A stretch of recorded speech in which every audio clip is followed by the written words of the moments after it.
બગદાણાની નવનીત બાળદિયાની ઘટનાને લઈને લીલિયામાં પાઠવાયું આવેદનપત્ર। લીલિયા કોળી સમાજ દ્વારા મામલતદારને પાઠવાયું આવેદનપત્ર। નવનીત બાળદિયાનું પોલીસ અધિકારીએ ફરિયાદ લખાવ્યા મુજબ ન લીધી હોવાનો આવેદનપત્રમાં ઉલ્લેખ। એસઆઈટીની રચના બાદ પણ નવનીત બાળદિયાનું નિવેદન ન લીધું હોવાનું નિવેદન। અલ્પેશભાઈ, આજે કોળી સમાજ દ્વારા આવેદન અપાણું છે, ક્યાં મુદ્દે અપાણું વાત કરો ને?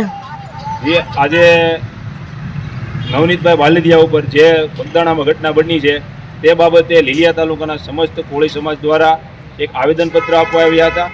આવેદનનો હેતુ એ હતો કે નવનીતભાઈ દ્વારા અવારનવાર રજૂઆતો કરવા છતાં પીઆઈ દ્વારા કે ત્યાંના પોલીસ દ્વારા જે નામ લખવામાં નવનીતભાઈ જે કહી રહ્યા હતા તે પ્રમાણેની એફઆઈઆર નથી થઈ, જે બાબતે અમારા લોકોને લીલિયા તાલુકામાં આવેદન આપવાનું થયું છે।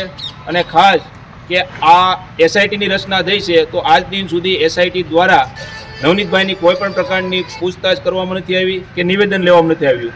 એના ખાસ ભાગરૂપે અમે લોકો આજે લીલિયામાં આવેદનપત્ર આપેલું છે।